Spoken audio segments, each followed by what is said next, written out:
I think if I hear you call me Becky one more time, six-pack, I'm gonna pop your tops. All six of them.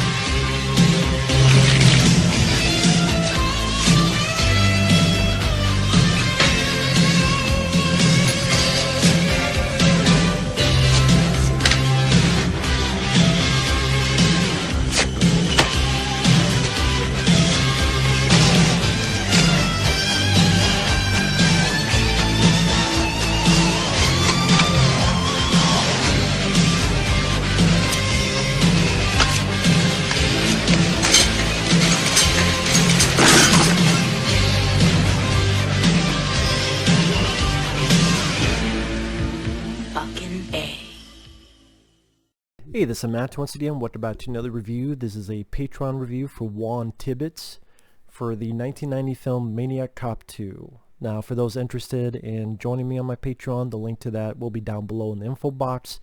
Depending on certain tiers, you get certain things. Or if you're ever interested in a direct request of pretty much any type of video, you can do it via my PayPal, and the link to that will be also in the info box. Maniac Cop 2 is a damn good movie. I mean, funny enough, one of the requests I have is a review for Friday the 13th Part 8, Jason Takes Manhattan. And in that review, which will be coming up sometime this week or next week, I go, you know what? I like pretty much all the Friday the 13th films, but this film really does suck. I try to give it a little bit of leniency, even though there's all these awful things. Just, hey, it's like, Friday the 13th, it's bad, but no, I am not going to give any more leniency when you look at films like this. You see, up to about Friday the 13th Part 8, and I'm getting palpitations. Let's go back to Maniac Cop 2. There you go. Now ease down. But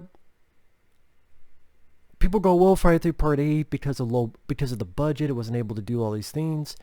But then a year later, in 1990, because that was 89, in 1990 you have Maniac Cop 2, where it took place in a city with an undead man doing some damage, to the point that there's a sequence that is trying to give the Terminator a run for its money, where the Maniac Cop, played by Robert Davi, is tearing through this police station, is taking a guy and throwing him, and the guy is going through multiple upon multiple offices, and he's shooting people and big blood squibs.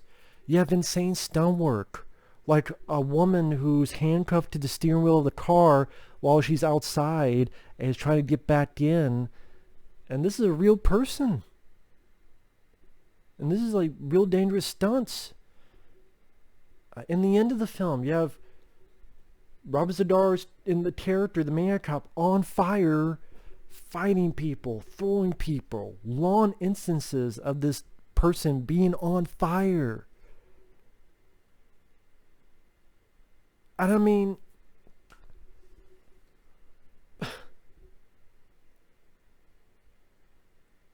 I looked at this. They either had the same or lower budget than Friday the 13th Part 8, but look at all the stuff they were able to accomplish. And it wasn't just, oh, we gotta be on a boat, like Jason Takes Manhattan. You have a scene where a bus is crashing through police cars, and I think just crazy stunt work. And as for the story of the film, I believe I reviewed the first Maniac Cop. I believe. I'm not sure about that. But I remember not minding the film. Did not mind Bruce Campbell. The idea of the film. Tom Atkins, which his character doesn't last as long as you think.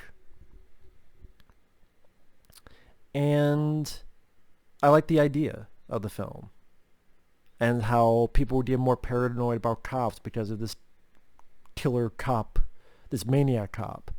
I thought Larry Cohen, who wrote these films, rest in peace Larry Cohen, very accomplished director and writer of stuff like this stuff. And The Ambulance, my favorite film he's directed. He didn't direct this, but he helped write Cellular with Chris Evans, which I enjoy, and Phone Booth with Colin Farrell, which I enjoy. This is directed by William Lustig, who did the first Maniac Cop, some of Maniac Cop 3, but that has a lot of behind-the-scenes stuff.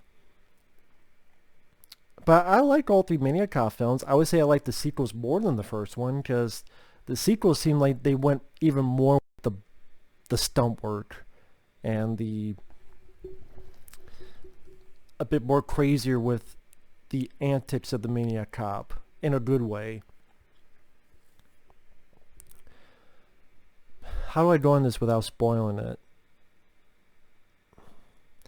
Anyway, you have the characters from the first one, the lady as well as Bruce Campbell, who survived the first movie. They think they stopped Cordell, where his backstory is that he was a cop, he was set up, he was put in prison, he was murdered in there, and now he wants revenge for his false incarceration and his death. So he's trying to take revenge on the city and more helping criminals and killing the innocent or other police officers. Bruce Campbell in the first film, he was a cop that was framed and was trying to prove his innocence. This one, they come back, and then you have Robert Davi, who I like. Robert Davi, he was in bit roles in Predator 2 and Die Hard. This is one of the few times where he got to have substantial roles, this and Maniac Cop 3, which is... Bruce Campbell did fine in the first film, but I thought Robert Davi was more of a stronger actor and character in these Maniac Cop films. One of the issues I have with this film is, sadly, Robert Davi doesn't have a lot to do. It felt like he had more to do in the third film, which is why, even though that film reuses footage from part 2 because of certain behind-the-scenes stuff, but again, that felt like Robert Davi, he had just more to do, which I appreciated. And I enjoy that. It still has some good stunt work, especially the ending of Maniac Cop 3. So I don't think Maniac Cop 3 is as bad as people make it out to be. Yeah, it's not perfect, again, because of the production problems, but again, I do wish Robert Davi had more to do. A lot of times he's kind of on either the sidelines, and he's still good. It's more about this Claudia Christian, who I do enjoy. I remember from the TV show Babylon 5 as this officer, kind of a psychiatrist in a way. And of course Cordell is still alive. He's still killing people left and right. I gotta go into spoilers, so starting now. Sorry. They do kill off the characters in the first film, which kind of makes the first film pointless, but I mean, that's something that's been done a lot. I mean, Elm Street 4, the Dream Master, which I love, but did you really need to kill the Dream Warriors that way? But sometimes that really bothers me, and sometimes it doesn't. I think it just depends on the circumstances. Alien 3, it pisses me off to high heaven, and they kill everybody. And I just hate that movie to death because Aliens is one of my favorite films ever, and I fucking hate Alien 3. Elm Street 4, that's the film I watched the most and became my favorite. I'm like, yeah, I don't agree with how they dealt with the Dream Warriors, but I still really like the movie, and I really like Lisa Wilcox. So it just depends. Like here, you kill Bruce Campbell's character in like 18 minutes, and then sometime later you kill the other lady. So it does suck. But I do like Claudia Christian, and I do like Robert Davi. And I do enjoy this more because it felt like they amplified the action, they amplified the stunt work. Again, the police station sequence, almost out of Terminator, is a prime example. I just imagine that scene, that could have been in Friday the 13th Part 8. The terrorists enter a police station and Jason Voorhees goes in. Can you imagine Jason Voorhees just taking care of cops left, right, and center? A fucking bloodbath, body count, to end all body counts. But they didn't go that route. They could do that today in a movie if the Friday the 13th films were not in a piss poor state. I mean, I'm getting tired of sequels, but even I'm going, if you don't actually do Jason in a city and give a fucking body count to end all body counts, You even have Kane Hodder put on the mask at the end. I would see it. I would be first in fucking line. You know. But anyway. And like I said, great stunt work. Like Claudia Christian's character being handcuffed to the car, which kind of reminds me of a scene I saw in Body Parts with Jay Fahey, which that was a handcuff in a car, but the killer handcuffed him and he was in another car. So that's a pretty cool, interesting... I still need to get that film on Blu-ray because I love Body Parts with Jeff Fahey. Very underrated film, underrated motion picture. But yeah, here though, you see it's a real person almost getting hit, and the way they did the camera, like William Lustig, this is the guy who directed Maniac Spinell, which I reviewed on here, and I do like. He directed Vigilante, which is okay for what it's alright, but not one of my favorites. But he really shined in the action sequences, and also I forget the guy's name. I believe it's the guy who worked on the stunt work and the Fast and Furious movies. I forget the person's name, but you just see the guy's talent. And yeah, I wish I remember the choreographer's name of these action sequences, but he did a bang-up job. And this is stuff that puts movies in theaters to shame. I really do mean that. And like when Cordell comes in and through the shooting range, which is, I thought, again, Larry Cohen, with the way he writes films, may he rest in peace, a lot of clever stuff. Like the cops are shooting the shooting range to aim. Well, he's shooting how would I put it? All the people shooting, there's their targets. But Matt Cordell's on the other way, and he's got his targets. But he's dead on arrival on each one of them. Pop, pop, pop, pop. I mean, maybe nobody else looks at it that way, but to me, I'm like, that's kind of a nice juxtaposition of each one targets, but Cordell hits his mark while they were shooting at their paper targets. And good, big, bloody blood squibs, and again, fucking up people in a police station, a la Terminator, and again, throws one guy through like, pew, pew, pew. And other stuff happened before that, but I don't want to give everything away. He meets this crazy guy, Cordell meets this crazy guy played by Leo Rossi. I thought Leo Rossi was having fun. He kind of looks, he has a Charles Manson look. Edge is out there. He's a guy who, he's a sicko criminal. Rape women. He even has pictures of women on his wall that he is, how do I put it, done his thing to, so to speak.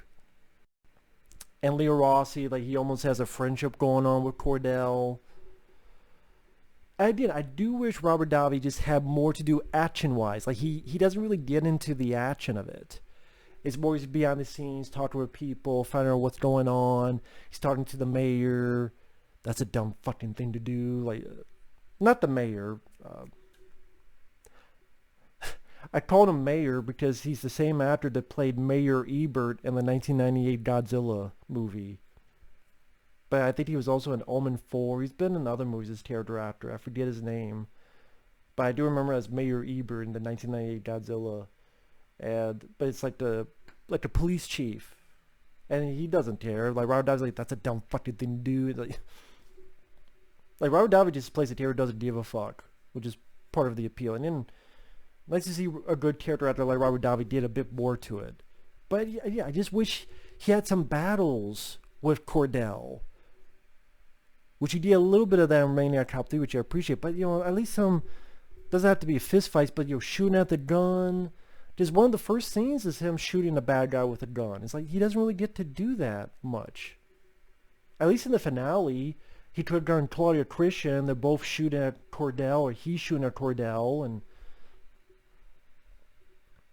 while it's on fire. I mean, you know, a bit more could have been done, I thought, with it. But yeah, the still where Cordell gets on fire and just throwing prisoners around, and just the crazy fire stunt work, and when it go, I already mentioned that. Just go see the movie. I mean, last time I checked, it was on YouTube for free. I don't know if it's on there anymore, but last I checked, it was on there for free. Maniac Cop 2. Go see it, man. I mean, Robert Davi does a good job, so does Claudia Christian. Leo Rossi plays a crazy guy fairly well. Leo Rossi, I remember in the original Halloween 2, come sit on my face. I guess I fucked up a lot. But Leo Rossi's another guy, good character actor. I never saw the Relentless sequels that he starred in, because I could never find them. They're too expensive to buy because they're out of print, and I can't find them anywhere online to watch. It's like Relentless. He's in the first one, but he's not the star. But like Relentless 2, 3, and 4, he stars in them. I could never find them to watch. I like to one day. But yeah, he does a good job. You know, Bruce Campbell's not in the film much, and then he gets killed fairly early on, which, you know, is meant to be a surprise for the audience. Like, oh shit. I think maybe back in the day, I still like Bruce Campbell as an actor, but I think back in the day I was a bit pissed off about that. But nowadays, I'm like, well, I grew to like Robert Davi. Not that I disliked him, but, you know, watch it older, it's like, Robert Davi's really cool. And then I did Maniac Cop 3. I like that he did to do a bit more in that. And they don't kill the character off in Maniac Cop 3. But yeah, the good, solid stunt work that could belong in a theatrical picture. Good cast of characters and character actors. It goes at a solid pace. It has some, you know, well done script writing by Larry Cohen, who his scripts were a bit smarter than some people gave it credit for. And Maniac Cop 2, you want to see a movie that puts a film like Friday the 13th Part 8 to shame? Go watch Maniac Cop 2. A slasher film with some good action elements, some excellent stunt work, a capable cast. Even if you've never seen the first Maniac Cop, go see Maniac Cop 2.